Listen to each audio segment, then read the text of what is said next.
दोस्तों, web development course के part 5 में आप सभी का स्वागत है। आज हम बात करने वाले हैं कि HTML के अंदर इमेजेस को कैसे लगाते हैं। इससे पहले वाली वीडियो में हमने लिस्ट के बारे में जाना, उससे पहले हमने HTML के बेसिक फॉर्मेटिंग टैग्स को सीखा, उससे पहले हमने HTML के स्ट्रक्चर को जाना। तो आपने देखा होगा कि हम वेबसाइट्स को ओपन करते हैं, वहां पे इमेजेस लगी होती हैं, फोटोज लगी होती हैं। तो इनको कोडिंग की मदद से हम HTML में कैसे लगाते हैं, कौन से टैग्स यूज होते हैं, किस तरीके से इस काम को किया जाता है, इस वीडियो में हम प्रैक्टिकली सीखने वाले हैं। तो चलिए मैं आपको लैपटॉप की स्क्रीन पे लेकर चलता हूं और किस तरीके से इमेजेस को यूज करते हैं आपको स्टेप बाय स्टेप आसान भाषा में बता देता हूं। तो दोस्तों, सबसे पहले देखो हमें क्या करना है, HTML में इमेजेस को इंक्लूड करना सीखना है कि इमेजेस को HTML में कैसे अपने वेब पेज में लेके आते हैं। तो उसके लिए सबसे पहले हम एक नई फाइल बना लेते हैं हमेशा की तरह, और यहाँ पे हम इसको नाम देते हैं HTML images और .html एक्सटेंशन से इसे सेव कर देते हैं। इसके बाद मैं यहाँ पे एक्सप्लेनेशन मार्क लगाऊंगा, एंटर करूंगा और मेरे पास ये वाला कोड एक सेकंड में आ जाएगा।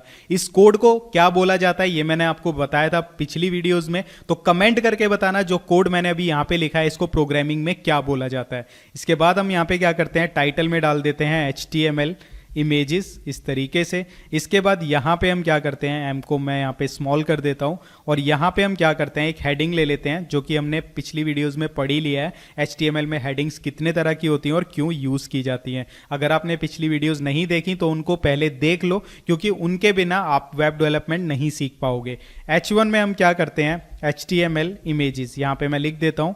लिखने के बाद इसे मैं सेव करता हूँ और सेव करने के बाद यहाँ पे हम क्या करते हैं, यहाँ पे इस पेज को लाइव कर लेते हैं। तो मैं गो लाइव पे क्लिक करता हूँ और जैसे ही हम गो लाइव पे क्लिक करेंगे HTML इमेजेस यहाँ पे आ चुका है। जो टाइटल में हमने लिखा था वो ऊपर शो हो चुका है। बात आती है HTML में इमेजेस लेके कैसे आते हैं। तो अब हमें क्या करना है, हमें इमेजेस को किस तरीके से वेब पेज में लेके आते हैं, क्या कोडिंग होती है उसका मैं आपको सिंटैक्स बताता हूं। तो जैसा कि आप जानते हो HTML का हर टैग एंकल ब्रैकेट से स्टार्ट होता है। तो यहाँ पे इमेजेस के लिए हम टैग यूज करेंगे IMG टैग। ठीक है, IMG मैंने लिखा, जैसे कि इमेज होती है IMAGE, उसी का शॉर्ट फॉर्म लगा लो IMG, नाम से पता लग रहा है इमेज। उसके बाद स्पेस देना है और यहाँ पे लिखना है SRC मतलब सोर्स, जो आप इमेज लगाना चाहते हो उसका सोर्स यानी उसका लिंक क्या है, कहाँ पे वो पड़ी है। SRC लिखा इक्वल्स टू और 2 इन्वर्टेड कॉमा, इनके बीच में हमें अपनी इमेज का नाम लिखना है। जैसे फॉर एग्जांपल यहाँ पे मैं आपको दिखाता हूँ, ये हमारा फोल्डर है HTML ट्यूटोरियल्स का जो हमने इस कोर्स के स्टार्टिंग में बनाया था। यहाँ पे हमने एक फाइल बनाई है HTML images.html, इसी में मैंने एक फोटो रख दी इसी फोल्डर में weight.jpg, जो कि वेट लूज से रिलेटेड है।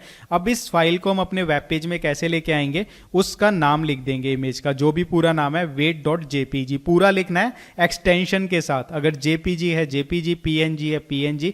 और ये पता कैसे लगेगा, कई बार ये शो नहीं होता, मैंने तो ऑन किया हुआ है।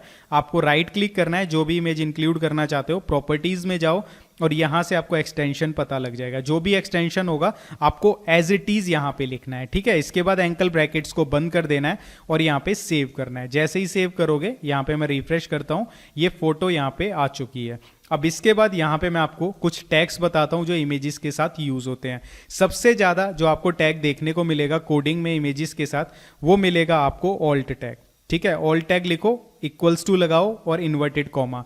इसके बीच में क्या लिखना है, इसका क्या यूज है ये मैं आपको अभी बताऊंगा, लेकिन पहले ये जान लो यहाँ पे लिखना क्या है। जो इमेज हम अपने वेब पेज में डाल रहे हैं वो किस चीज की है, क्या है उस इमेज में या उसका क्या नाम है, वो आपको डालना है। जैसे कि वेट लूज से रिलेटेड है, अब मैं यहाँ पे वेट लूज लिख देता हूँ, ये किसी को भी नहीं दिखेगी। ठीक है, अब जैसे मैंने सेव किया, रिफ्रेश किया, आपको वेट लूज कहीं नहीं दिखेगा। आप कहोगे राहुल भाई फिर हमने ऑल टैग का यूज क्यों किया। अब ये आप जानना इसका यूज क्यों किया। फॉर एग्जाम्पल मैं लिखता हूँ google.com और यहाँ पे मैं सर्च करता हूँ राहुल उपमन्यु, मैं अपना नाम ही सर्च कर लेता हूँ और यहाँ पे मैं इमेजेस पे जाता हूँ।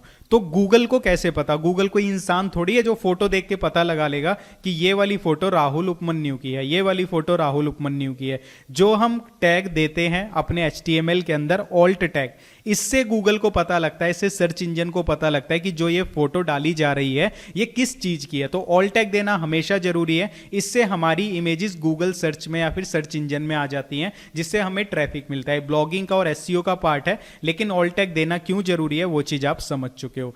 इसके बाद मैं एक और टैग आपको बताता हूं, यहां पे स्टाइल। ठीक है। स्टाइल टैग क्या होता है? बेसिकली इसमें बहुत सारी चीज़ें होती हैं, आगे हम कोर्स में डिटेल में पढ़ेंगे, लेकिन इमेजेस के साथ इसको कैसे यूज़ करते हैं वो मैं आपको यहाँ पे बता देता हूँ। देखो जैसे कि हम अपनी इस पे आए, ये इमेज काफ़ी बड़ी है, ठीक है। अब हम चाहते हैं ये इतनी बड़ी ना दिखे, तो यहाँ पे मैं क्या करता हूँ, यहाँ पे मैं एक यूज़ करूँगा एक स्टाइल विड्थ, ठीक है। विड्थ, उसके बाद कॉलन, ठीक है, इस तरीके से कॉलन लगाया, और उसके बाद यहाँ पे हम क्या करेंगे, सपोज मैंने इसको लिख दिया 200 पिक्सल, ठीक है, और इन्वर्टेड कॉमा ये लगाना है, सेमी कॉलन, ठीक है। इतना किया, सेव किया। अब आप देखना जादू, हम रिफ्रेश करेंगे, देखो ये छोटी हो गई, मैं जितना साइज देंगे उतनी हो गई। अगर मैं यहाँ पे 200 की बजाय इसको 500 कर दूंगा इसकी विड्थ पिक्सल्स, और इसके बाद हम क्या करते हैं, रिफ्रेश करते हैं, तो 500 पिक्सल की हो जाएगी। सेम यहाँ पे हम क्या करते हैं, हम लेते हैं एक और टैग HEIGST हाइट कॉलन, और उसके बाद आपको क्या करना है कि कितनी इसकी हाइट करना चाहते हो, मैं करता हूं 400 पिक्सल्स इसकी हाइट कर दो। इसके बाद सेमी कॉलन लगाना है, जो भी हम टैग लिखेंगे पूरा उसके बाद सेमी कॉलन जरूर लगाएंगे कि ये यहाँ पे खत्म हो गया। सेमी कॉलन नहीं लगाओगे तो ये प्रॉपर वर्क नहीं करेगा। देखो हाइट थोड़ी सी बड़ी हो गई। इसके बाद एक और टैग बताता हूं आपको जो स्टाइल में आ सकता है यहाँ पे, वो है फ्लोट, FLOAT, फ्लोट। आप कहाँ पे दिखाना चाहते हो इमेज को, सपोज मैं दिखाता हूँ, मुझे राइट में दिखाना है, सेव किया और लास्ट में सेमी कॉलन लगाया, समझ आया। अब हम यहाँ पे आते हैं, लेफ्ट में इमेज आ रही है, रिफ्रेश किया, राइट में चली गई, समझ आया।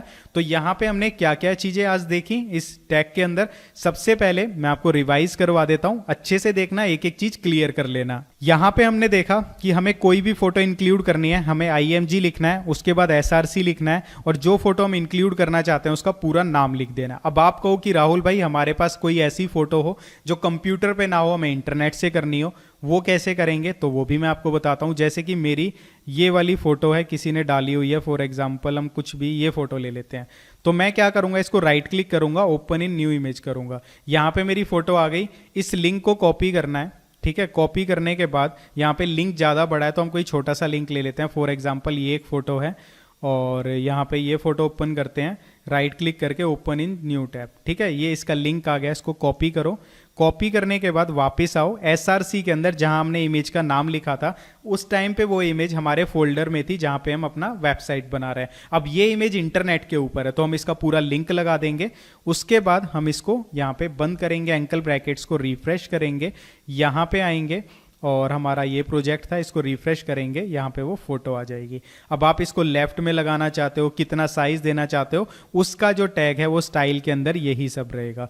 तो इस तरीके से इमेजेस को इंक्लूड किया जाता है अपने वेबसाइट के अंदर। जब हम लाइव प्रोजेक्ट बनाएंगे, इसी टैग के यूज से हम इमेजेस को इंक्लूड करेंगे, इसी का हम यूज एडवांस लेवल पे करने वाले हैं। तो अब आपको क्या करना है, आपकी क्या एक्सरसाइज है, यहाँ पे मैंने आपको बताई दो चीजें। अगर आपको इमेज अपने कंप्यूटर से डालनी है, वो कैसे करते हैं, सिंपल उसका नाम लिखा जाता है, बशर्ते वो इमेज आपके उसी फोल्डर में होनी चाहिए जिसमें आप अपना वेब डेवलपमेंट की इस फाइल को सेव किया है। दूसरा, अगर इंटरनेट से करना चाहते हो, पूरा यहाँ पे लिंक आ जाएगा। अगर स्टाइल देना चाहते हो तो स्टाइल का फॉर्मेट क्या रहता है, style equals to inverted comma start होंगे, इन्वर्टेड कॉमा बंद होंगे, उसके बीच में जो भी देना चाहते हो, विड्थ कॉलन 500 पिक्सल 600 पिक्सल, कितना भी देना चाहते हो, ये दो तरह से दी जाती है। एक होता है पिक्सल्स, एक होता है परसेंट। अगर मैं यहाँ पे देखो लिखता हूँ, सपोज करो मैं लिखता हूँ यहाँ पे 50%, ठीक है, तो यहाँ पे आप देखना किस तरीके से हमारे पास आउटपुट आएगा। ये मैंने सेव किया और विड्थ को कर दिया 50%। 50% का यहाँ पे देखो ये मतलब है कि जो आपकी स्क्रीन है उसका 50% साइज में ये फोटो दिखाई जाएगी। अगर देखो मैं यहाँ पे क्या करता हूँ, फॉर एग्जांपल यहाँ पे 50% की जगह यहाँ पे हम कर देते हैं 80% और इसको सेव करते हैं। यहाँ पे वापस आते हैं, रिफ्रेश करते हैं, तो पूरी स्क्रीन का 80% ये साइज ले लेगी। अगर 100% करेंगे तो पूरी स्क्रीन का 100% ले लेगी। तो परसेंटाइल का मतलब है कि पूरी स्क्रीन का कितना ये यूज करने वाली है स्पेस। अब यहाँ पे हम डिटेल में जब इसको पढ़ेंगे तो वहाँ पे कंसेप्ट ये भी आएगा कि हम छोटे छोटे बॉक्सेस में अपनी वेबसाइट को डिवाइड कर देते हैं। उसके अंदर कोई इमेज होगी तो उसका जो 100% है वो उस बॉक्स का हो जाएगा, ना कि आपकी स्क्रीन का। अभी ये इमेज पूरी ये स्क्रीन पे पर्टिकुलरली पड़ी है तो पूरी स्क्रीन का ये स्पेस ले रही है है, 50% है, 80% जितना भी आप दोगे उस हिसाब से ले लेगी। तो इसको हम आगे डिटेल में पढ़ेंगे, लेकिन ये मैं आपको जस्ट तरीका बता रहा हूँ कि आप किस तरीके से यहाँ पे विड्थ और हाइट को दे सकते हो। इसके बाद हमने पढ़ा हाइट, ये भी आप ऐसे ही दे सकते हो पिक्सल्स में और इसके साथ साथ परसेंटाइल में। इसके बाद फ्लोट में हमने ये पढ़ा कि इमेज आपकी लेफ्ट में आएगी, राइट में आएगी, किस साइड आएगी, वो चीज़ें आप इससे निर्धारित कर सकते हो। तो ये था बेसिक्स की किस तरीके से आप HTML इमेजेस को इंक्लूड कर सकते हो अपने वेब पेज के अंदर। इसकी आपको अच्छे से प्रैक्टिस करनी है, एक एक टैग को यूज कर लेना। कुछ ना समझ आए कमेंट करके पूछ लेना, लेकिन उसको स्किप मत करना। ये मत सोचना कि नहीं समझ आ रहा तो इसको छोड़ देता हूं। भाई से पूछ लेना यार, पूछने में कुछ नहीं जाता।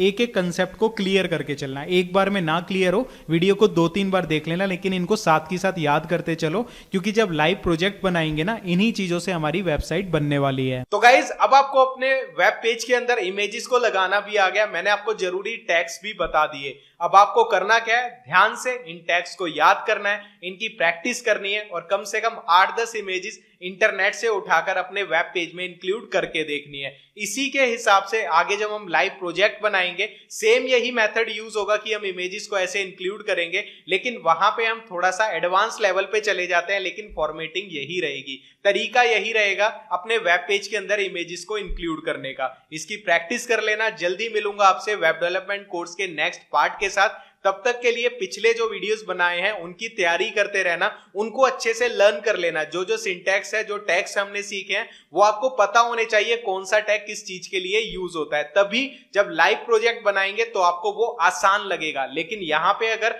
ढंग से इसको बेसिक समझकर छोड़ दिया ना, तो लाइव प्रोजेक्ट बनाते समय आपको दिक्कत होगी। तो तैयारी कर लेना। जल्दी मिलता हूं आपको नई वीडियो के साथ।